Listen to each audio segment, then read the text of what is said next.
দৃশ্য অদৃশ্যের অনেক ক্ষতি আছে, এগুলো এখনকার সায়েন্স বিশ্বাস করে না। আর সায়েন্স বিশ্বাস করে না বলে যে আমরা বিশ্বাস করবো না এমনটাও নয়, ঠিক আছে? নবী সাল্লাল্লাহু আলাইহি ওয়াসাল্লাম বলেছেন, রাতের বেলা তোমরা বাচ্চাদেরকে সন্ধ্যাবেলা ছেড়ে দিও না, সন্ধ্যাবেলা বাচ্চাদেরকে ছেড়ে দিও না, আগে ভালো করে সন্ধ্যাটা হয়ে যাক, যদি ছাড়তে হয় তারপর ছেড়ো। তারপর রাতের রাত যখন গভীর হবে তখন তোমরা এলোপাথালি ঘোরাফেরা করো না, রাস্তাঘাটে বনে জঙ্গলে ঘোরাফেরা করো না, কারণ এই সময় এমন কিছু মাখলুককে আল্লাহ পাক ছেড়ে দেন যাদেরকে তোমরা দেখো না। এখন কিন্তু প্রচুর ঘটনা ঘটছে, প্রচুর জিনঘটিত ঘটনা ঘটছে, রুকিয়া করাতে হচ্ছে, জাদুটোনা করা হচ্ছে, বানটোনা করা হচ্ছে না? আর অনেক সময় আমরা মনে করি, এখন সায়েন্সের যুগ তো, মানুষ মনে করে এগুলোর কোনো ভিত্তি নাই মনে হয়। কোরআন বলছে জাদু সত্য। কে বলছে? কোরআন বলছে জাদু সত্য। কোন সূরা? সূরা বাকারা আয়াত নাম্বার 101। সূরা বাকারা আয়াত নাম্বার 101, 102 পড়ে দেখেন। ওয়াত্তাবাউ মা তাতলু শায়াতিন আলা মুলকি সুলাইমান, এই আয়াতটা পড়েন, বিশাল একটা আয়াত আছে। ওয়ামা কাফারা সুলাইমান ওয়ালাকিন্নাশ শায়াতিন কাফারু ইউআল্লিমুনা আন-নাস আস-সিহর। এই সিহর দিয়ে কি হতো? মা ইউফাররিকুনা বিহি বাইনাল মারই ওয়া যাওজি। সুলাইমান আলাইহিস সালামের সময় এই জাদুবিদ্যার প্রচলন ছড়িয়ে পড়ে। এই জাদু মানুষ শিখে কি করছিল? নারী পুরুষের মাঝখানে, স্বামী স্ত্রীর মাঝখানে বিভেদ সৃষ্টি করছিল। এখন দেখেন না, পরিবারের স্বামী স্ত্রীর বন্ধন ভেঙে যায় না? খুব ভালো সম্পর্ক, হঠাৎ করে সম্পর্ক খারাপ, কেউ কাউকে দেখতে পারে না, এমন হচ্ছে না? এই জাদুবিদ্যা সত্য।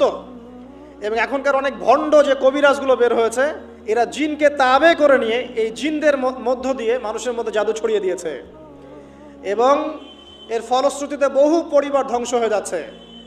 এই জাদুবিদ্যা সত্য। আরও একটা জিনিস সত্য, নবী সাল্লাল্লাহু আলাইহি ওয়াসাল্লাম বলেছেন, ইন্না আইনাল হক, চোখের নজর সত্য। নবী করিম সাল্লাল্লাহু আলাইহি ওয়াসাল্লাম বলেছেন চোখের বদনজর সত্য। এই যে আমরা বলি ফেসবুকে এত বেশি ছবি দিয়েন না, ভাই ছবি তুলেন না, ছবি তুলেন না, বারবার যে বলি নিষেধ করি, কারণ কি জানেন? একটাই কারণ, বিকজ চোখ লাগাটা সত্য। কথা বুঝতে পারেন নাই? কিন্তু এটা সত্য, কারণ নবী করিম সাল্লাল্লাহু আলাইহি ওয়াসাল্লাম যা বলেছেন, সাদাকাল্লাহু ওয়া সাদাকা রাসূলুহুল কারীম। নবী যা বলেছেন, আল্লাহ যা বলেছেন, চিরায়ত সত্য, এর বাইরে কোনো সত্য আছে? আচ্ছা দেখেন, আমি বললাম যে জাদুবিদ্যা সত্য। এই জাদুবিদ্যার চর্চা মানুষ করে, এখনও করে, এবং এই জাদু দিয়ে মানুষের ক্ষতি করার জন্য জিনের প্রয়োজন হয়, দুষ্ট জিন। এই জিনগুলোকে মানুষ তাবে করে মানুষের ক্ষতি করার চেষ্টা করে। দেখবেন এখন গ্রামে গঞ্জে শহরে সব জায়গায় ছড়িয়ে পড়েছে না? দেখবেন, খুব সতর্ক থাকবেন। আমি পরে সলিউশন বলছি আপনাদেরকে। আরেকটা বলেছি, নবী সাল্লাল্লাহু আলাইহি ওয়াসাল্লাম বলেছেন চোখের বদনজর এমন সত্য যে একটা উটকে এই রান্নার ডেকচির মধ্যে ঢুকাই ফেলতে পারে।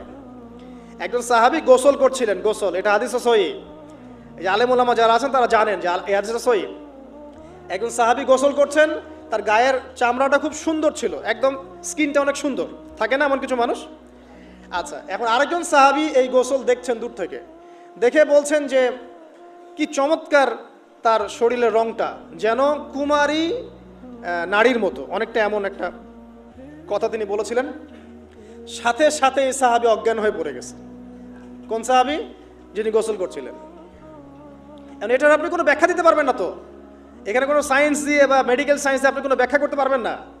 একটা ব্যাখ্যা দিতে পারেন, কিন্তু কেন সেটা হলো সেটা আপনি অ্যান্সার খুঁজে পাবেন না। তো নবী সাল্লাল্লাহু আলাইহি ওয়াসাল্লামের কাছে নিয়ে যাওয়া হলো তাকে। তিনি বললেন যে এই ব্যক্তির ব্যাপারে কি কেউ ভালো মন্দ কিছু বলেছিল? তখন একজন সাহাবী বললেন, হ্যাঁ, অমুকে বলেছে এর স্কিনটা অনেক সুন্দর, ওকে ডেকে নিয়ে আসো। ওকে ডেকে আনা হলো। ডেকে আনার পর নবীজি তাকে অনেক শাসালেন, তোমরা তোমাদের ভাইদেরকে কি মেরে ফেলতে চাও? তখন এই সাহাবী তো অবাক, আমি আবার কখন মারতে চাইলাম ইয়া রাসূলুল্লাহ? আমি তো মারতে চাই নাই, আমি তো খালি বলেছি যে তার গায়ের রংটা অনেক সুন্দর। তখন তিনি বললেন, কেন তুমি সুবহানাল্লাহ বললে না? কেন তুমি মাশাআল্লাহ বললে না? যখন মাশাআল্লাহ বলবেন, সুবহানাল্লাহ বলবেন, নজরটা লাগবে না। আর যখন আপনি মাশাআল্লাহ বলবেন না, সুবহানাল্লাহ বলবেন না, দেখবেন নজর লেগে গেছে। আপনি বিশ্বাস করেন ব্যবসা খুব ভালো চলছে, মানুষ বলল যে বাহ তোর তো ব্যবসা হেভি, লালে লাল শাহজালাল, ঠিক আছে, দেখবেন আপনার কেনা বেচা বন্ধ হয়ে গেছে। এরকম হবে, আমার কথাটা বিশ্বাস করেন। এটা কিন্তু সায়েন্স প্রমাণ করতে পারবেন না, আল্লাহ এবং তার রাসূল বলেছেন, তার উপরে কোনো সত্য নেই। আছে সূরা কাহফ 29 নম্বর আয়াত পড়ে দেখেন, আল্লাহ পাক বলছেন, ওয়াকুলিল হাক্কু মির রাব্বিকুম, সত্য সেটাই যা তোমার রবের পক্ষ থেকে আসে। ফামান শাআ ফালইউমিন, যার ইচ্ছা হয় বিশ্বাস করুক, ওয়ামান শাআ ফালইয়াকফুর, যার ইচ্ছা হয় সে অস্বীকার করুক। এই কারণে আমরা বলি ফেসবুকে এত বেশি ছবি দেওয়া, এই আই ওয়াশ করা, এই যে শোডাউন করা, হ্যাঁ, ইসলামের কিছু কাজ করলেন, একদম মানুষকে না দেখাইতে পারলে ঘুম হচ্ছে না, এগুলো বন্ধ করেন, এগুলো বন্ধ করে দেন আল্লাহর ওয়াস্তে। অফলাইনে কাজ করেন, নিজেকে গোপন করার চেষ্টা করেন। যত বেশি মানুষের কাছে নিজেকে এক্সপোজ করবেন, কাজের বরকত কমে যাবে, কাজের বরকত কমে যাবে, চোখ লাগবে, নজর লাগবে। এবং চোখ লাগা বদ নজরে বহু আলেম আস্তে আস্তে মাঠ থেকে মাইনাস হয়ে গেছে না, যায় নাই? এখন কি আলেমদের সংখ্যা বেশি না কম? যত দিন যাবে আলেমের সংখ্যা আরো কমে যাবে। নবীজি বলেছেন আলেমদের সংখ্যা কমতে থাকবে, মানুষ জাহেলদেরকে আলেম বানিয়ে নেবে।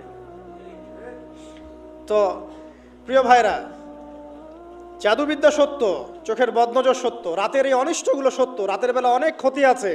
এই জন্য নবীজি বলছেন বাচ্চাদেরকে বাইরে বের করো না, এবং তোমরাও রাত যখন গভীর হবে তখন এদিক ওদিক ঘোরাফেরা করো না। দেখবেন রাত যত গভীর হয় আমাদের শহরগুলো তত জীবিত হয়, তাই না?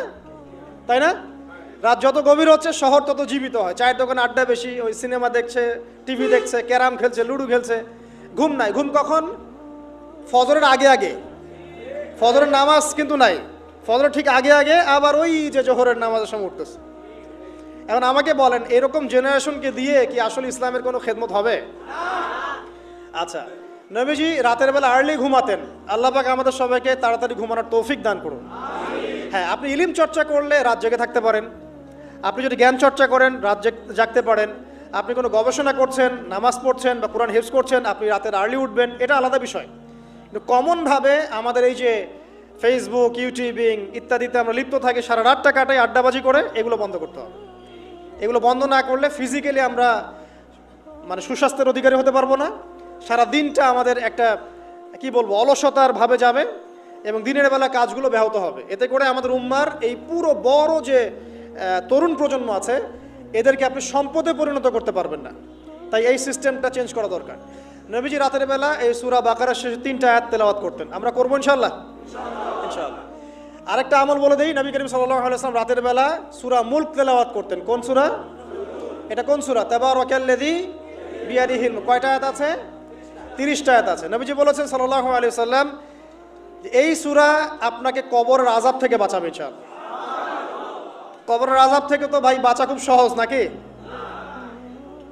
আমাদের মধ্যে এমন কেউ নাই, শোনেন, আমাদের মধ্যে এমন কেউ নাই, আলেম জালেম, মুফতি মুহাদ্দিস, রাজনৈতিক নেতা, পলিটিশিয়ান, বিরোধী দল, জাতি, তারপরে যে সরকার দল, যে আছে না কেন, কবরের শাস্তি ফেস করবে না এমন একটা মানুষ নাই, কেউ নাই পৃথিবীতে। এই যে আপনি দেখছেন ওই যে কি ইসরায়েলের প্রধানমন্ত্রী, ওই রাশিয়ার প্রধানমন্ত্রী, ওই চায়নার সভ্যতা, পশ্চিমা সভ্যতা, এমন কেউ নাই পৃথিবীতে এখন যাকে কবরের শাস্তি ভোগ করতে হবে না। আছে? আর আমাদের সাথে যাবে না, গার্লফ্রেন্ড যাবে না, বাপ মা ভাই বোন সবাই যাবে না। একজন ব্যক্তি সুদ খাচ্ছে, জিজ্ঞাসা করে দেখেন কেন খায়, বলবে তার সন্তানের জন্য খায়, তার বউয়ের জন্য খায়, তার বাবাকে দেখতে হবে তাই খায়, তাই না? একজন ব্যক্তি ঘুষ খায়, বলবে আমার পরিবারের জন্য খাই। একজন দুর্নীতি করছে, পুকুর চুরি করছে, বলবে দুর্নীতি করছে আমার পরিবারের জন্য খাই, পরিবার ভালো থাকবে। সবার একই এক্সকিউজ, যে পরিবার যেন ভালো থাকে, আমার সন্তানরা যেন ভালো থাকে, আগামী প্রজন্মের জন্য কিছু রেখে যেতে পারি, তাই না? এরকম একটা মানুষও কি আপনার সাথে কবরে যাবে? তাহলে এই বোকা মানুষ কেন বোঝে না যে আপনার কবরে আপনাকেই যেতে হবে? তাহলে আপনি কি কারণে, অন্যের কারণে নিজের পরকাল নষ্ট করছেন? অন্যের সুখের জন্য আপনি আপনার পরকাল নষ্ট করছেন। সুদ খাচ্ছেন, দিব্যি মায়ের সাথে জেনা করছেন। আপনাদের এলাকায় নাকি সুদের সমস্যা অনেক বেশি। কয়েকটা হাদিস বলে দেই, আমি ওদেরকে আক্রমণ করতে আসি নাই, আমি শুধু তাদেরকে 3টা হাদিস শোনাতে এসেছি। 1 নম্বর হাদিস শোনেন। আল্লাহর নবী মুহাম্মদ সাল্লাল্লাহু আলাইহি ওয়াসাল্লাম বলেছেন, সুদের পাপের 73টা শাখা আছে। কয়টা? কোন হাদিসে 70টাও আছে, কোন হাদিসে 73টা আছে। বলছেন যে সবচেয়ে নিচের শাখাটা হচ্ছে, সুদের পাপের সবচেয়ে নিচের শাখা হচ্ছে যে যেন কোনো ব্যক্তি তার মাকে রেপ করলো, তার মাকে ধর্ষণ করলো। 1 দিরহাম যে ব্যক্তি সুদ খায়, সহিহ বুখারীতে আরেকটা হাদিস এসেছে, সে যেন 36টা মেয়েকে ধর্ষণ করলো। নবীজি বলেছেন, একটা দিরহাম যে ব্যক্তি সুদ খায়, দিরহাম মানে কি? রৌপ্য মুদ্রা। এটা এখন দেখতে পারবেন না, জাদুঘরে আছে। এখন দেখবেন সব বিকাশ, রকেট, ইলেকট্রনিক মানি। এখন দেখবেন কাগজের মানি সব। এক সময় ছিল দিরহাম, কি ছিল? ওই যে বিখ্যাত একজন খলিফা ছিলেন হারুনুর রশিদ, নাম শুনেছেন? বলা হয় যে হারুনুর রশিদ আব্বাসীয় খলিফাদের সময় ছিলেন উনি। বলা হয় যে উনি প্রতিদিন 1000 দিরহাম মানুষকে দান করতেন, আর দৈনিক 100 রাকাত নফল নামাজ পড়তেন। ওই যে দিরহাম মানে একটা রৌপ্য মুদ্রা, তো 1 দিরহাম যে ব্যক্তি সুদ খায়, বলা হচ্ছে যে সেই ব্যক্তি যেন 36টা মেয়েকে ধর্ষণ করলো বা 36 বার জেনা করলো।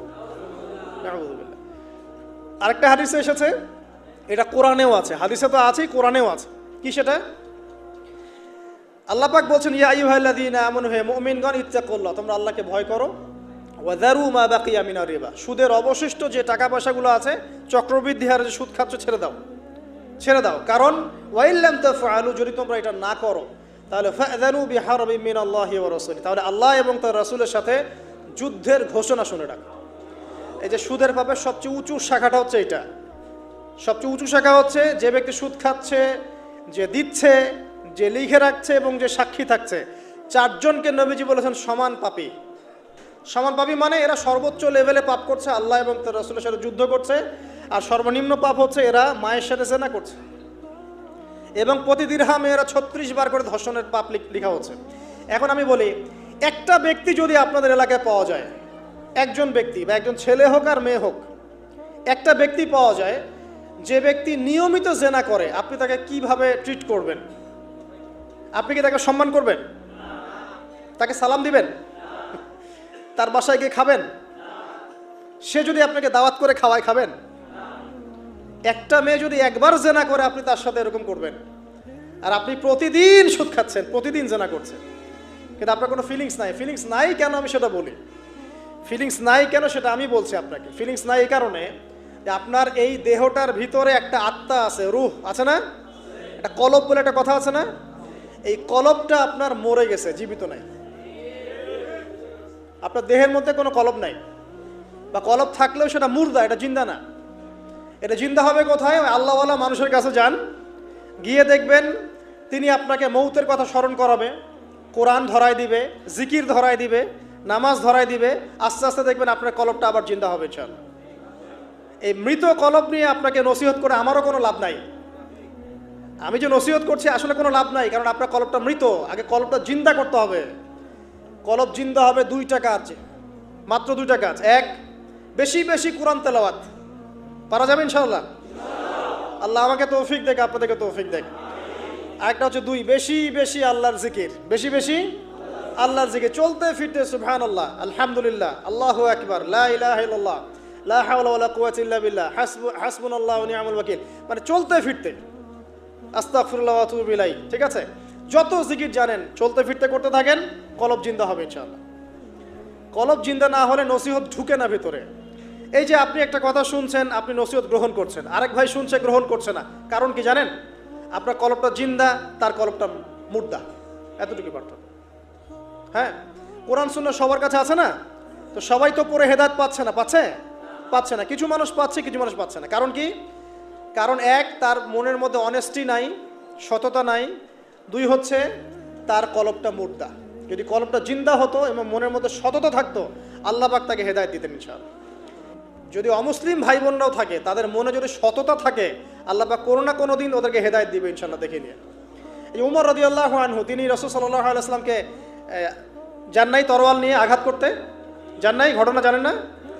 তিনি কিন্তু সৎ মনের মানুষ ছিলেন। হয় ডানে যাব নাহলে বামে, মাঝামাঝি এসবের মধ্যে আমি নাই, হয় মানবো নাহলে মানবো না। ঠিক আছে, উনি সৎ ছিলেন, সৎ মনের অন্তর ছিল, একটা সৎ অন্তর। কেউ জুলুম করেছে, উনি জালেমের পক্ষ নিতেন না, মাজলুমের পক্ষ নিতেন, একদম সরাসরি, ডানে বামে দেখার সময় নেই। এই সততা ছিল তার মনের মধ্যে। আল্লাহ পাক হেদায়েত দিয়ে দেখেন 2য় খলিফা বানিয়ে দিয়েছেন, আলহামদুলিল্লাহ। আর অবশ্যই নবী সাল্লাল্লাহু আলাইহি ওয়াসাল্লামের দোয়া এখানে ছিল, তিনি দোয়া করেছিলেন, আল্লাহ 2 জনের মধ্যে একজনকে হেদায়েত দিও। কে? হয় আবু জাহাল ইবনে হিশাম, না হলে ওমর ইবনুল খাত্তাব। আল্লাহ পাক ওমর রাদিয়াল্লাহু আনহুকে কবুল করেছেন, আলহামদুলিল্লাহ। এখনও যদি আল্লাহ পাক কারো মনের মধ্যে সততা দেখেন, ইনশাআল্লাহ তাআলা আল্লাহ পাক আপনাকে হেদায়েত দিবেন ইনশাআল্লাহ। আপনি নামাজ পড়ছেন না, তো মনটা অনেস্ট আপনার, কারো ক্ষতি করছেন না, কারো ক্ষতির মধ্যে আপনি নাই, কারো সম্পদ লুট করছেন না, ইচ্ছা করে কারো ক্ষতি করার চেষ্টা করছেন না, কাউকে বিপদে ফেলার চেষ্টা করছেন না, আপনি সৎ আছেন মনের দিক থেকে, আল্লাহ চাইলে আপনাকে নামাজি বানাই দিবে ইনশাআল্লাহ, বানাই দিবে ইনশাআল্লাহ একদিন না একদিন, কারণ আপনার মনের মধ্যে সততা আছে।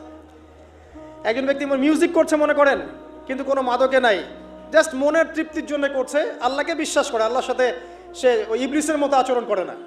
আল্লাহ চাইলে তাকে একদিন হেদায়েত দিতে পারেন ইনশাআল্লাহ। একজন মাদক খাচ্ছে, মনে করেন সে মাদক খাচ্ছে মনের কষ্টে, হতাশা, চাকরি বাকরি পায় না, পরিবার থেকে চাপ, গার্লফ্রেন্ড ছেড়ে চলে গেছে, এখন মদ খাওয়া শুরু করছে। ও মনে করছে এখানে গেলে শান্তি পাবে আর কি।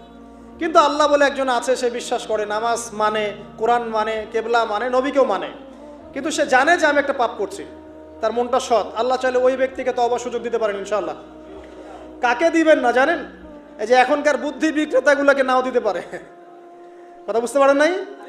যারা জানে যে কোরআন সত্য, যারা জানে যে হাদিস সত্য, যারা জানে ইসলামী চূড়ান্ত ধর্ম, যারা জানে সত্য মিথ্যার চূড়ান্ত মানদণ্ড আল্লাহর ওহী, তারপরেও দুনিয়ার স্বার্থে, পলিটিক্যাল স্বার্থে, সমাজের স্বার্থে সে ইসলামের বিরোধিতা করছে, আল্লাহ পাক এদেরকে হেদায়েত দিবেন না। এত সহজ না, মনটা সৎ হতে হয় আগে। যারা জানে যে কোরআন সুন্নাহ একদম সত্য, চিরায়ত সত্য, তারপরেও এর বিরোধিতা করছে, আল্লাহ পাক আবা ওয়াস্তাকবার, এদেরকে হেদায়েত দেন না। আল্লাহ পাক বলেছেন কোরআনে যে সবাইকে আমি হেদায়েত দিব না, সবাইকে দিব না, বরং বেশিরভাগকেই দিব না। কলিলুম মিন ইবাদিয়াশ শাকুর, আমার শুকরগুজার বান্দা হবে খুবই অল্প, খুবই অল্প। আবার এই উম্মতের মধ্যে আবার ৭৩ দল, তার মধ্যে এক দল জান্নাতে যাচ্ছে, তাই না?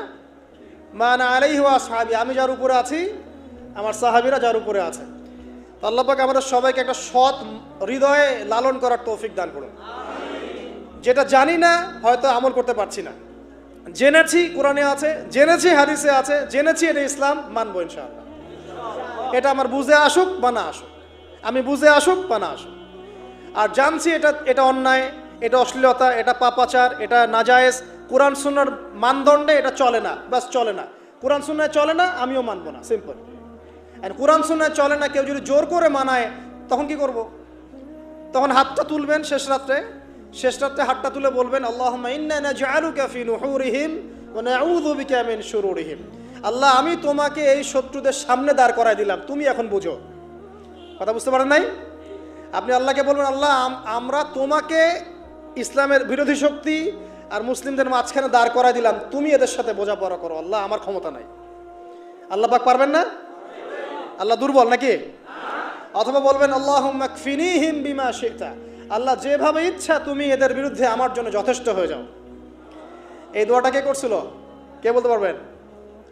সূরা বুরুজ পড়েছেন? সূরা বুরুজ একটা বালকের কথা আছে না? ওই বালককে যে তীর মারা হলো, ওই বালককে মারা হয়, বালক মরে না, পাহাড় থেকে ফেলে দেয়, মরে না, সমুদ্রে ফেলে দেয়, মরে না। পরে বালক বলল যে একটা কাজ করেন, রাজাকে বলছে একটা কাজ করেন, সব জনগণকে মাঠে জড়ো করেন, তারপরে একটা তীর নেন, নিয়ে বলেন যে বিসমিল্লাহি রব্বি হাযাল গোলাম, এই বালকের রবের নামে আমি তীর ছুড়লাম, এটা বলেন, আমি মারা যাব। তো এই বালক নিজের জীবনটা উৎসর্গ করলো এভাবে। তখন ওই স্বৈরাচারী শাসক সে কী করলো? ওই তীরটা বের করে বলছে বিসমিল্লাহি রব্বি হাযাল গোলাম, বলে তীর ছুড়লো, বালকটা মারা গেল, বালকটা শহীদ হয়ে গেল। এবং এই দৃশ্য দেখে সমস্ত এলাকার মানুষ বুঝলো যে আসলে এই রাজা আল্লাহ নয়, এর উপরে একজন আল্লাহ আছে, যার নামে তীর ছুড়লে সে মরছে। তখন এই সবগুলো লোক মুসলিম হয়ে যায়। তারপর ওই রাজা কি করেছে? এই সবাইকে আগুনে ফেলে দিয়েছিল। এটা পড়ে দেখেন, তাফসীর ইবনে কাসির পড়েন, জালালাইল পড়েন, এই যে মারিফুল কোরআন পড়েন, মারিফুল কোরআন নাই বাসায়? মারিফুল কোরআন পড়েন, ওখানে দেখেন সবাইকে আগুনে ফেলে দিয়েছে। শেষমেশ একজন মা আর তার কোলে একটা বাচ্চা। তো মা এখন লাফ দিতে ভয় পাচ্ছে, বাচ্চা আছে কোলে। ঠিক সেই মুহূর্তে ওই বাচ্চা কথা বলে উঠেছে। সে বাচ্চা বলেছে, হে আম্মা, তুমি লাফ দাও, ভয় পেও না, যে আগুন তুমি দেখছো এর নিচে জান্নাত আছে। তো ইতিহাসে 3 জন শিশু কথা বলেছে, দুগ্ধপোষ্য শিশু, তার মধ্যে এই বাচ্চাটা একজন। আরেকজনকে কে বলতে পারবেন? এই তো ঈসা ইবনে মারইয়াম, তিনি কথা বলেছেন না? কথা বলেছেন। তো আল্লাহ পাক চাইলে এটা করতে পারেন না? এমনকার বিজ্ঞান বলবে যে একটা বাচ্চা কথা বলতে পারে, 2 মাসের বাচ্চা? তার মানে আল্লাহ ভুল, বিজ্ঞান সত্য? না বিজ্ঞান ভুল, আল্লাহ সত্য? কোনটা? আপনাদের আকীদা ঠিক করেন। এক কথা, কোরআন সুন্নায় যা আছে এর বাইরে সত্যের কোনো উৎস নাই। আছে? নাই। দ্বিতীয় কথা হচ্ছে, হ্যাঁ, কোরআন সুন্নাহর সাথে যাই মিলে যাক না কেন, যে কোনো দর্শন, যে কোনো মতবাদ, যে কোনো থিওরি, যে কোনো স্কুল অফ থট মানতে কোনো আপত্তি আছে? নাই। আর কোরআন সুন্নাহর সাথে যা মিলবে না, মানবো? মানবো না।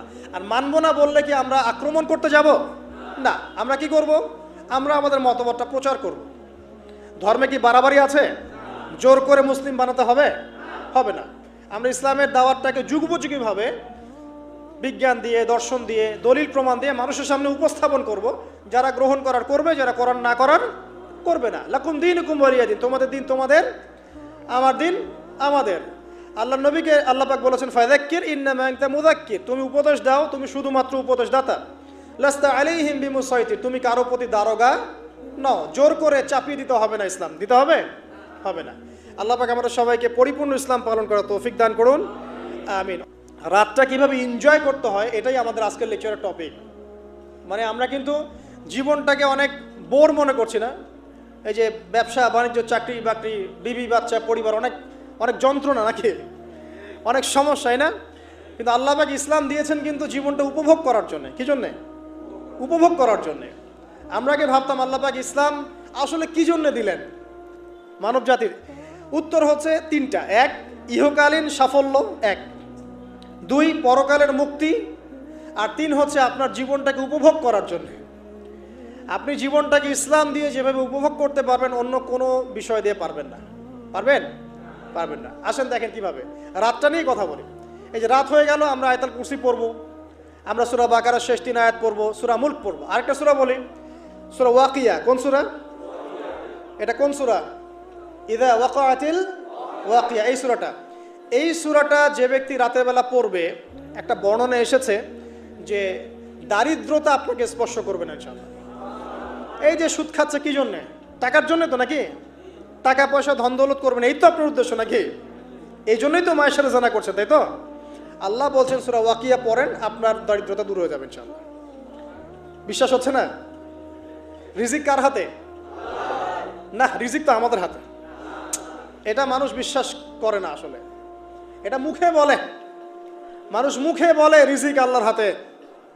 মানুষ যদি বিশ্বাস করতো রিজিক আল্লাহর হাতে, তাহলে মানুষ কেমন করে সুদ খাবে? ও মনে করছে রিজিক আমার হাতে, আমি যদি খাই সুদ তাহলে আমি গেইন করব, যদি না খাই তাহলে আমি দারিদ্রতায় ভুগবো নাকি? যদি আমি ঘুষ নেই তাহলে আমার উন্নতি হবে অর্থনৈতিক, যদি না নেই তাহলে আমি মরে যাব, না খেয়ে মরে যাব। যদি আমি দুর্নীতি করি তাহলে আমি বাঁচবো, আমার সন্তানরা ভালো থাকবে, যদি না করি আমি দারিদ্রতায় মরে যাব, তাই তো? এই কনসেপ্ট ছাড়া কেউ এগুলা কাজ এমনি করতে পারে নাকি? নিঃসন্দেহে আমরা মনে করি যে রিজিকের মালিক আমরা, আল্লাহ নয়।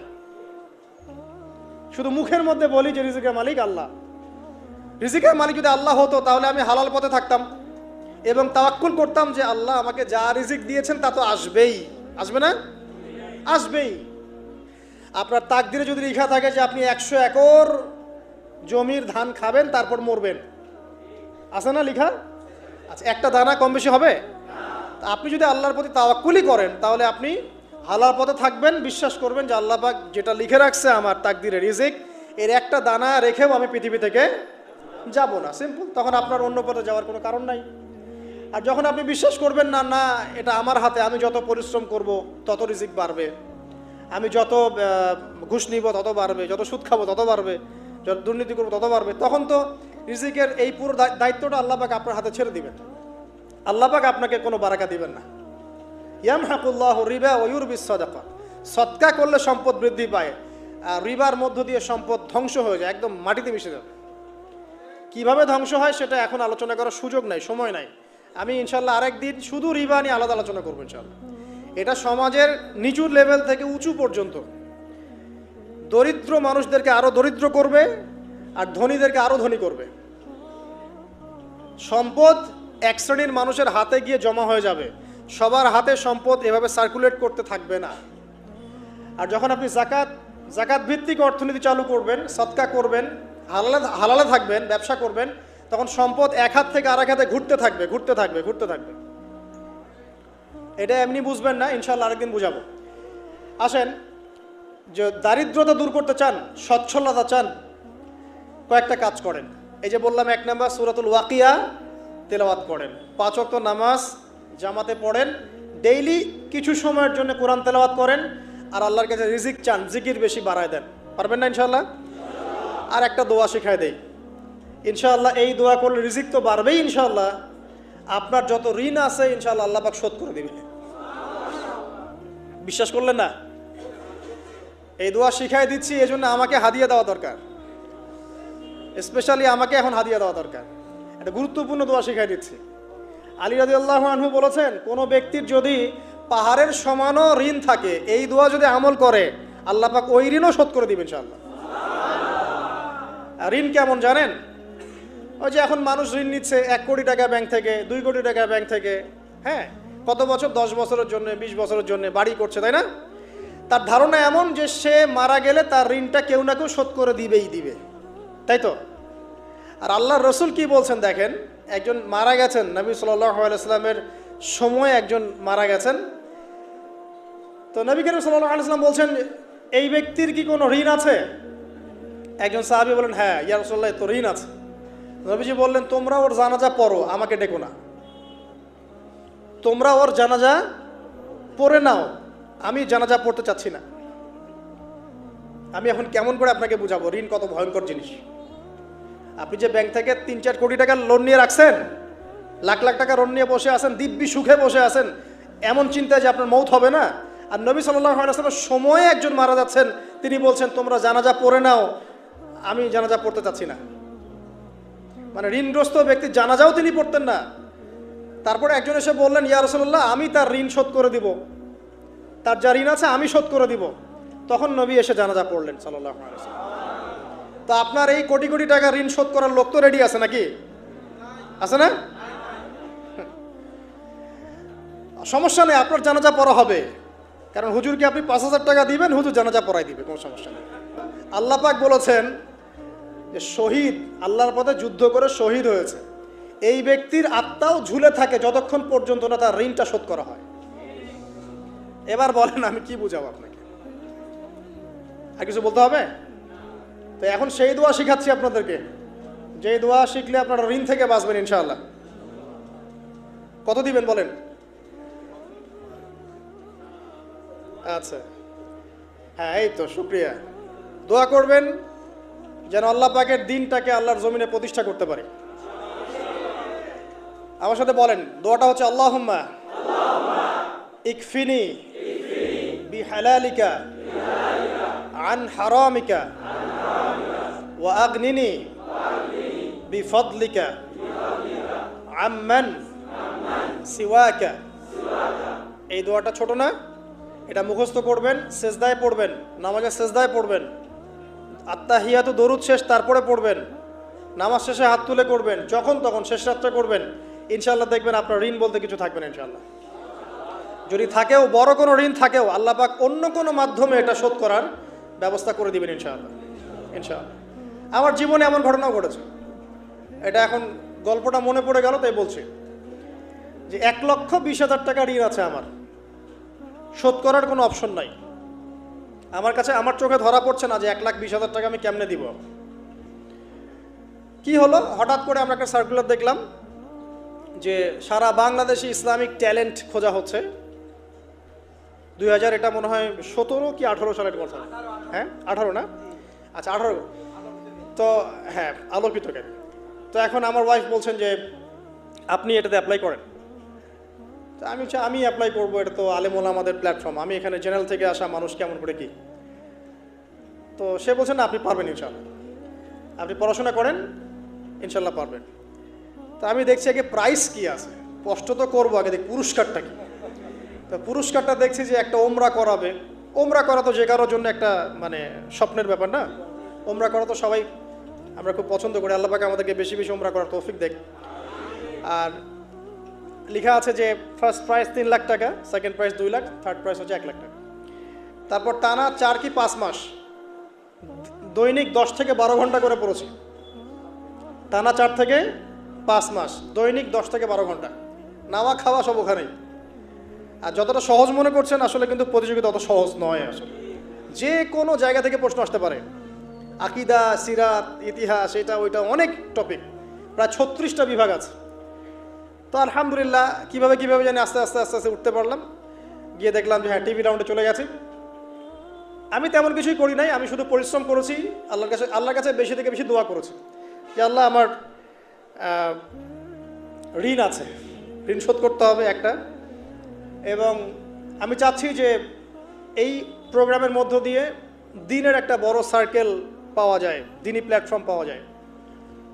তো আলহামদুলিল্লাহ আল্লাহ পাকের ইচ্ছায় সেখানে একটা ভালো রেজাল্ট হলো এবং সেখানে ওমরাও করা হলো আলহামদুলিল্লাহ, এবং ক্যাশ তারা খুব তাড়াতাড়ি দিয়ে দিয়েছে। আমি পুরো ক্যাশটা আগে পেয়েই আগে ঋণটা শোধ। এখন এই সময় কিন্তু আমি দোয়াটা করেছি, আল্লাহুম্মা কফিনি বিহালালিকা আন হারামিক ওয়া আগনিনি বিফদলিকা আম্মান সিওয়াক। দেখেন, আমি কিন্তু জানতামও না এমন কোনো প্রতিযোগিতা হবে, আমি সেখানে পার্টিসিপেট করব, ওই ওসিলায় ওমরা করব, ওই ওসিলায় আবার ঋণও শোধ হবে, আমার কিন্তু মাথায় ছিল না। এটাই হচ্ছে আল্লাহ পাকের সেই আয়াত, ওয়া মান ইয়াত্তাকিল্লাহ ইয়াজআল লাহু মাখরাজা। আল্লাহ পাককে যে ভয় করবে আল্লাহ পাক তার জন্য রাস্তা খুলে দিবেন ইনশাআল্লাহ। ওয়া ইয়ারযুকুহু মিন হাইথু লা ইয়াহতাসিব, এবং এমন উৎস থেকে আল্লাহ পাক রিজিক দিবেন যেটা সে কল্পনাও করতে পারে না। এটা আল্লাহ পাক তাওয়াক্কুল রাখেন। জাস্ট ওই ইসমাঈল আলাইহিস সালামের মায়ের মতো হাজরা আলাইহিস সালাম ইব্রাহিম আলাইহিস সালামকে বলছেন, আপনি আমাকে এখানে ছেড়ে যাচ্ছেন কি জন্যে? ইব্রাহিম বলছেন আল্লাহর আদেশে। তখন তিনি বলছেন, তাহলে আল্লাহ আমাকে ফেলে দিবেন ইনশাআল্লাহ। সেই মায়ের গর্ভ থেকে ইসমাইলের মতো সন্তানের জন্ম হলো, যেই সন্তানকে বাবা বলছে যে আমি তোমাকে জবাই করছি, স্বপ্নে দেখেছি, ফানজুর মাযা তারা, তোমার রায় কি? সে বলছে ইয়া আবাতি ফাআল মা তুমার, আপনাকে যে আদেশ করা হয়েছে আপনি সেটাই করেন। সাতাজিদুনি ইনশাআল্লাহু মিনাস সাবিরিন, ইনশাআল্লাহ আপনি আমাকে ধৈর্যশীল পাবেন। দেখেন কোন মায়ের গর্ভ থেকে কোন সন্তান। তাকে কি বাবা মানুষ করেছিলেন? না, তাকে তার মা মানুষ করেছেন। তো ওই রকম তাওয়াক্কুলকারিনী হাজরা আলাইহিস সালামের মতো মা যদি ঘরে ঘরে থাকে, বোন আর স্ত্রী ঘরে ঘরে থাকে, তখন ইসমাইলি প্রজন্ম আসবে ইনশাআল্লাহ। আর আমাদের মতো এই যে এখন দেখছেন না কি হচ্ছে, মারামারি, কাপড় খোলা, কাপড় ছোট, ব্লাউজ সারাসারি, কি চলছে মাশাআল্লাহ। মানে কি যে চলছে ভাই জগতে এখন, বলতেও গা গিনগিন করে, ভাবতেও গা গিনগিন করে। কিছু মানে কিছু নসিহত করব, এটাতেও মন থেকে একটা বাধা চলে আসে যে আসলে কি করব, কি বলবো। মানে একটা বিষয় থাকে না যে পরিস্থিতি এমন খারাপ যে কথা বলার ভাষ্য থাকে না এমন একটা, যে আপনি হতবাক হয়ে গেছেন, বাকরুদ্ধ, আর কি বলবেন। এখন এই বাকরুদ্ধ হওয়ার সময় চলতেছে, মানে বলার আর কি নাই, কিছু নাই, কি বলবেন। আস্তে আস্তে কাপড় খুলতে খুলতে খুলতে খুলতে খুলতে খুলতে এখন বিকিনি পরে ঘুরতে চায়। এন্ড বলে যে কয়দিন পর বিকিনি পরেই ঘুরবে। দেখেন মানুষকে, দেখেন মেয়েরা কলেজে পড়তে গিয়ে মেয়েরা কি করতেছে এখন দেখেন, কলেজে পড়তে গিয়ে মেয়েরা কি করতেছে দেখেন। আর আপনি আপনার মেয়েকে কলেজে ওখানে পড়তে পাঠাচ্ছেন, ওখানে হোস্টেলে রাখছেন, যেখানে একটা মেয়েকে নবী সাল্লাল্লাহু আলাইহি ওয়াসাল্লাম মাহরাম ছাড়া সফর করতে নিষেধ করছেন, সেখানে আপনি আপনার মেয়েকে কোন শিক্ষায় শিক্ষিত করার জন্য রাতের পর রাত সেখানে কাটাচ্ছেন। তারা নিজেরাই বলছে যে মেয়েদেরকে ফোর্সফুলি যৌন কাজে বাধ্য করা হচ্ছে। মানে ইজ্জত চলে যায়, যাক ভাই আমার সার্টিফিকেট চাই, বিষয়টার নাকি ইজ্জত যাক, কতজন আমার সাথে কি করে করুক, বাট আমার একটা সার্টিফিকেট চাই, একটা অনার্সের একটা মাস্টার্সের সার্টিফিকেট চাই। এটা দিয়ে আমি বিসিএস ক্যাডার হব, এটা দিয়ে আমি প্রাইমারি স্কুলের টিচার হব, এটা দিয়ে আমি জাতি গঠন করবো নাকি। পরে এরাই তো আপনার ঘরে বউ হিসেবে আসবে, মানে আপনার কি অবস্থা হবে চিন্তা করেন এখন। তা আমরা আসলে ভাই কোথায় আছি এখন? আল্লাহ পাক আমাদেরকে বোধোদয় দান করুক, দোয়া করি। তবে একটা হাদিস না বললে আমি এখান থেকে সরতে পারতেছি না। এই কথাই নবী সাল্লাল্লাহু আলাইহি ওয়াসাল্লাম বলেছেন, হুবাহু এই কথাই, একদম এইটাই, যে ফিতনা ধেয়ে আসছে, লা ইলাহা ইল্লাল্লাহ, ফিতনা ধেয়ে আসছে। তার স্ত্রী যায়নাব বিনতে জাহাশ তিনি বলছেন, ইয়া রাসূলুল্লাহ সাল্লাল্লাহু আলাইহি ওয়াসাল্লাম আনুহলিকু ওয়া ফিনা সালিহুন, আমাদের মধ্যে সৎ মানুষগুলো থাকা সত্ত্বেও কি আমরা ধ্বংস হয়ে যাব? সুন্দর প্রশ্ন না? নবীজি বলছেন, নাম, তোমরা ধ্বংস হয়ে যাবে। ইযা কাসুরাতুল খাবাস, যখন এরকম নগ্নতা, বেহায়াপনা, অশ্লীলতা ছড়িয়ে পড়বে, তখন সৎ অসৎ, আলেম জালেম সব ধ্বংস হয়ে যাবে। জাতি গঠন করবেন সব ধ্বংস। আল্লাহ পাকের গজব সময়ের ব্যাপার মাত্র। আল্লাহ পাক শুধু আসমানি বালাই দেন না, জমিনি বালাও দিতে পারেন। আল্লাহ পাক মুসলিমে ফাসাদ লাগিয়ে দিতে পারেন। আল্লাহ পাক বহিঃশত্রুকে আপনার উপর চাপিয়ে দিতে পারেন। আল্লাহ পাক দুর্ভিক্ষ দিতে পারেন। আল্লাহ পাক মহামারী দিতে পারেন। আল্লাহ পাক কুন বললে ফায়াকুন হতে পারে। সে আল্লাহকে ভুলে গিয়ে এইসব প্রগতিশীলতার নামে যখন নগ্নতার চর্চা হচ্ছে, অশ্লীলতার চর্চা হচ্ছে, আর আমরা এগুলো সব মুখ বুঝে সহ্য করছি, মাদক, পর্ন, জেনা, ব্যভিচার সব চলছে চোখের সামনে, আমরা কিচ্ছু বলার নাই, সুদ ঘুষ সব চলছে। এটা সময়ের ব্যাপার যে আল্লাহ পাকের গজব কখন আসবে। আর যখন আসবে আলেম জালেম কাউরে ছাড়বে না ইনশাআল্লাহ।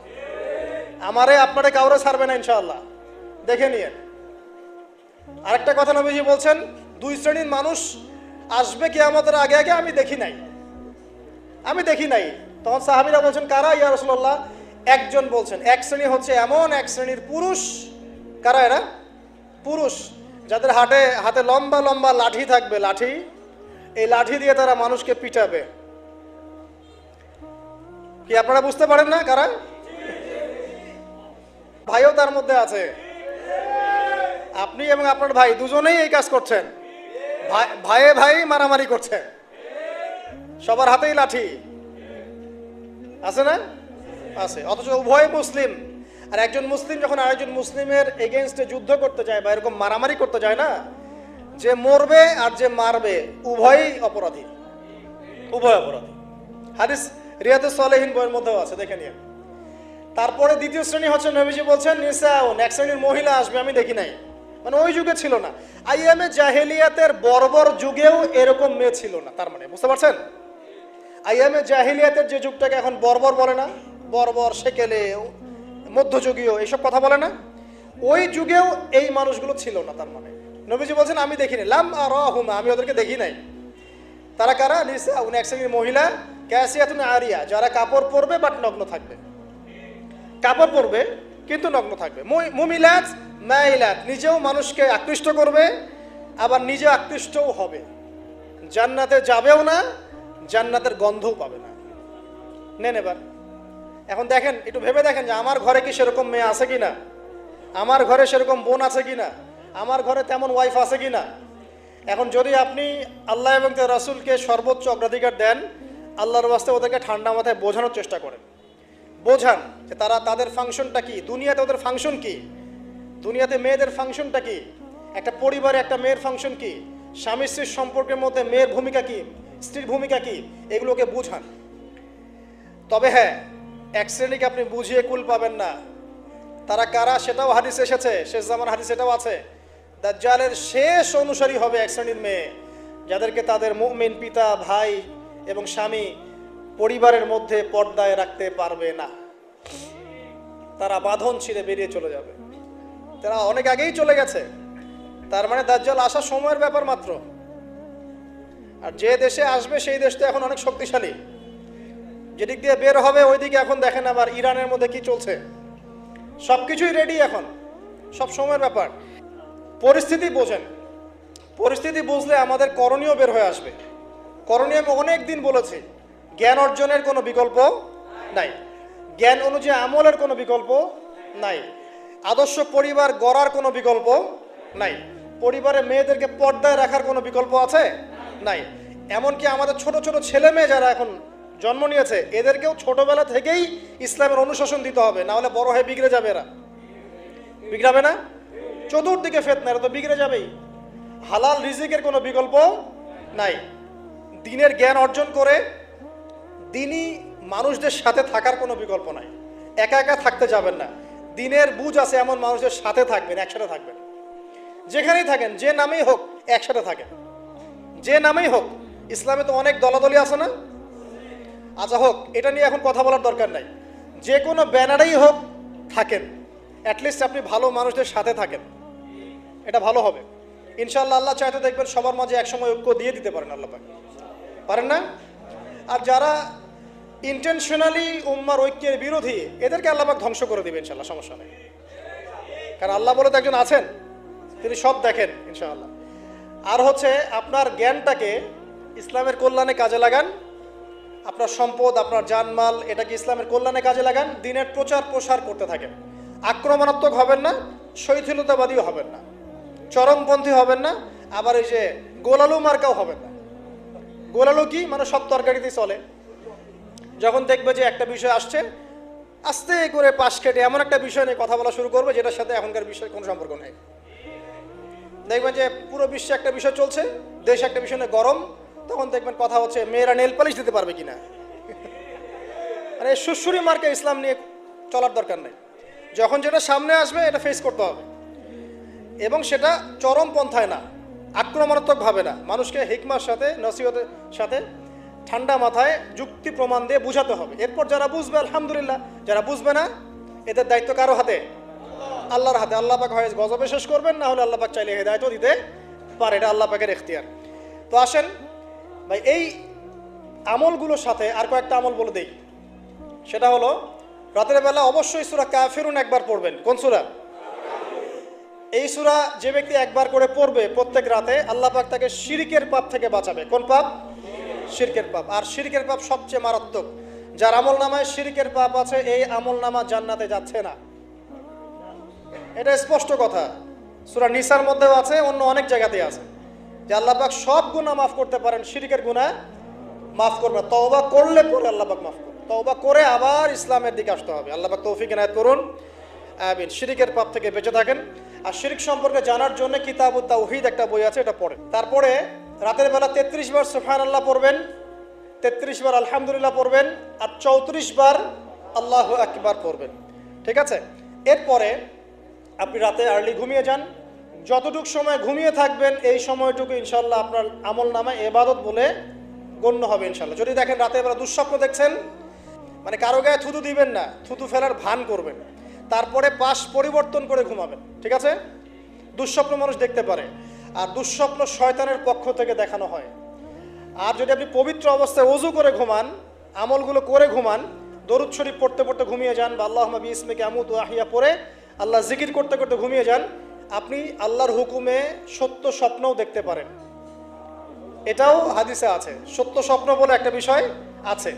সত্য স্বপ্ন দেখেন, ভালো স্বপ্ন যেটা আপনার মনের মধ্যে আনন্দ দিচ্ছে, তাহলে আপনি প্রিয় কোনো মানুষকে বলবেন, আপনার মা, আপনার স্ত্রী, বা আপনার কাছের কেউ। ঠিক আছে? আর দুঃস্বপ্ন দেখলে কাউকে বলতে যাবেন না। যদি দুঃস্বপ্ন দেখেন, উঠে 2 রাকাত নফল নামাজ পড়ে আল্লাহর কাছে দোয়া করবেন, আল্লাহ এই স্বপ্ন আমি দেখেছি, এর অনিষ্ট থেকে আল্লাহ তুমি আমাকে বাঁচাও। প্রয়োজনে একটু সাদাকা করবেন। আর দান সদকা তো এখন মানুষ কমিয়ে দিয়েছে নাকি? মানুষ সমিতিতে টাকা ঢালতে প্রস্তুত, আল্লাহর পথে দান করতে চায় না। তো এদের সম্পদে কোনো বরকত হবে না ইনশাআল্লাহ। যত বেশি আল্লাহর পথে দান করবেন, সম্পদ বাড়বে ইনশাআল্লাহ। তারপরে চলে আসেন, এইভাবে রাতে আমলগুলো গুছিয়ে শেষ রাত্রে ওঠার চেষ্টা করে। আমি যে বললাম রাতটাকে এনজয় করার জন্য আল্লাহ পাক বলেছেন, একদম শেষ রাত্রে আল্লাহ পাক ওঠার তৌফিক সবাইকে দান করুন, আমাকে আপনাদের সবাইকে দান করুন, আমিন। শেষ রাত বলতে কোনটা? রাতকে 3 ভাগে ভাগ করতে হবে। কয় ভাগে? একদম শেষের অংশ, মনে করেন যে 1টা থেকে 4টা বা 5টা বা 1:30 থেকে 5টা, এই যে অংশটা আছে না, এটা হচ্ছে শেষের অংশ। এই অংশটা এত বেশি মূল্যবান, এই সময় মানুষ ঘুম থেকে উঠে যে দোয়া করে, লা ইলাহা ইল্লাল্লাহ ওয়াহদাহু লা শারীকা লাহু লাহুল মুলকু ওয়া লাহুল হামদ ওয়া হুয়া আলা কুল্লি শাইইন কাদির, এরপরে বলে সুবহানাল্লাহ, আলহামদুলিল্লাহ, ওয়া লা ইলাহা ইল্লাল্লাহ, ওয়াল্লাহু আকবার, লা হাওলা ওয়া লা কুওয়াতা ইল্লা বিল্লাহ, আল্লাহুম্মা গফিরলি, এরপরে হাত তুলে দোয়া করলে যা চাবেন তাই পাবেন। আল্লাহ রাব্বুল আলামিন হাদিসে কুদসির মধ্যে বলেছেন, শেষ রাতের এই অংশে আল্লাহ পাক প্রথম আসমানে নেমে আসেন। আরশে আজিম কত উপরে, আল্লাহ পাক প্রথম আসমানে নেমে আসেন, মানে আল্লাহ পাকের রহমত কি হয়, একদম কাছাকাছি চলে আসে। আল্লাহ পাক দোয়া কবুল করার জন্য বলেন, কে আছো আমাকে ডাকবে। আল্লাহ পাক আহ্বান করেন, কে আছো পৃথিবীবাসী আমাকে ডাকবে, আমি তার ডাকে সাড়া দিব। কে আছো আমার কাছে দোয়া করবে, আমি তার দোয়া কবুল করব। কে আছো আমার কাছে ক্ষমা চাইবে, আমি তোমাকে ক্ষমা করে দিব। কে আছো অসুস্থ, আমার কাছে শেফা চাইবে, শেফা দিয়ে দিব। আল্লাহ পাক আহ্বান করতেই থাকেন ফজর পর্যন্ত। কি পর্যন্ত? আর ওই সময় এই যে সারা রাত জায়গায় মানুষ ওই সময় ঘুম দেয়, তাই না? ঠিক ওই সময় দেখবেন শহর কেন্দ্রিক জীবনে লক্ষ লক্ষ মানুষ জেনা করতেছে ওই সময়। ঠিক ওই সময়টাতে দেখবেন যে লক্ষ লক্ষ মানুষ মদ খাচ্ছে, লক্ষ লক্ষ মানুষ পর্নোগ্রাফি দেখতেছে, মুভি দেখতেছে, চায়ের দোকান আড্ডা পিটাচ্ছে, শপিং করতেছে, কি না করতেছে। আল্লাহ পাক আহ্বান করছেন ওই সময়, আল্লাহ পাক আহ্বান করছে, কে আছো আমাকে ডাকবে, কে আছো। মানুষ এই কাজ করতে থাকে। অথচ আল্লাহ পাক জাহান্নাম সৃষ্টি করেছেন কাদের জন্যে? আমাদের জন্যে। জান্নাত কাদের জন্যে? আমাদের জন্যে। তো আল্লাহ পাক এই সময়টাকে কাজে লাগানোর তৌফিক আমাদেরকে দান করুন। এই সময় উঠে যতটুকু আপনার সামর্থ্য হয়, 2 রাকাত পারলে 2 রাকাত, 4 পারলে 4, 6 পারলে 6, 8 পারলে 8, 20 পারলে 20, যত রাকাত পারেন আপনি 2 করে নফল নামাজ পড়তেই থাকেন। এই সময় নবীজি নামাজ পড়তেন এমনভাবে যে তার পা ফুলে যাইত। 1 রাকাতে 4.5 পারা কোরআন তেলাওয়াত করেছেন। আমাদের তো এত ক্ষমতা নেই, আছে? আচ্ছা নেই, সূরা ইখলাসটাই পড়েন, একবার না পড়ে 10 বার পড়েন, 20 বার পড়েন, পারা যাবে না? এক রাকাতে বারবার সূরা পড়া যাবে না? যাবে। একটা আয়াতও বারবার পড়া যাবে, যাবে না? আপনি রাকাতটাকে লম্বা করেন, রুকুকে লম্বা করেন, সেজদাকে লম্বা করেন, যত দোয়া আছে এই সেজদার মধ্যে ঢেলে দিবেন। এই ডিজিটাল নামাজ বাদ দেন। ডিজিটাল নামাজ কি? মানে রুকু করলে সেজদা পাওয়া যায় না, সেজদা করলে আবার পরের আবার তাকবীর তাহরিমা পাওয়া যায় না, মানে তাশাহুদ পড়লে দরুদ পাই না, দরুদ পড়লে আবার কি পাই না, মানে আমি মিলাইতে পারি না, মনে দৌড়ের উপর আছি আর কি। মানে ইমাম সাহেব দৌড়ের উপর রাখছে আমাদেরকে। তো এইসব ডিজিটাল নামাজ ত্যাগ করেন, রিল্যাক্সে নামাজ পড়েন, ঠান্ডা মাথা, রিল্যাক্স। আপনি যে কয়টা সূরা জানেন বারবার রিপিট করতে থাকেন এবং সূরাগুলোর অর্থগুলোর দিকে ফোকাস করেন। অর্থটা মুখস্থ করেন, প্রয়োজনে আরবি বোঝেন না, অর্থটা মুখস্থ করেন, করে ওই দিকে আপনি মনোযোগ রাখেন। আর প্রত্যেক রাকাতে একই সূরা পড়বেন না, তাহলে নামাজটা কিন্তু স্বাধীন হয়ে যাবে। সূরা চেঞ্জ করবেন, দেখবেন আপনার মাথাটা বিজি থাকবে, নামাজে মনোযোগ বাড়বে ইনশাআল্লাহ। এগুলো টিপস। আর কি করবেন? যতক্ষণ মনোযোগ আসে নাই নামাজে থাকেন। রুকু করেছেন, একটু মনে হলো মনোযোগ ডানে চলে গেছে, আবার ফিরায় নিয়ে আসেন, আবার তাসবিহ পড়তে থাকেন। 3 বারই পড়তে হবে, এটা কি লেখা আছে নাকি? 3 বারই পড়তে হবে? আপনি চাইলে 100 বারও পড়তে পারেন না?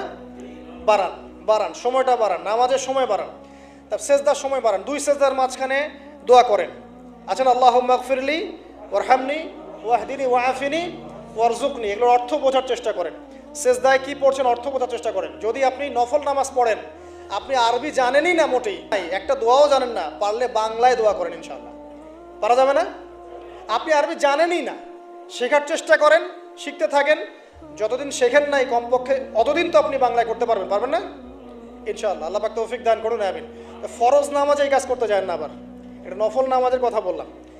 আচ্ছা, এত যে দোয়া নিয়ে ফিকির, হুজুরকে ডেকে এনে দোয়া করান, মায়ের জন্য দোয়া, বাপের জন্য দোয়া, কুলখানি 40টা, কত কি করেন।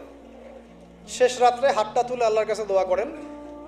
দোয়ার আগে খালি একবার বলবেন, আগে আল্লাহর প্রশংসা করবেন, বলবেন আলহামদুলিল্লাহ, তারপরে বলবেন আল্লাহুম্মা সাল্লি আলা মুহাম্মদ, মানে প্রথমে আল্লাহর প্রশংসা, তারপরে রাসূল সাল্লাল্লাহু আলাইহি ওয়াসাল্লামের প্রতি দরুদ, তারপরে বলবেন রব্বিক ফিরলি, আল্লাহ আমাকে মাফ করো।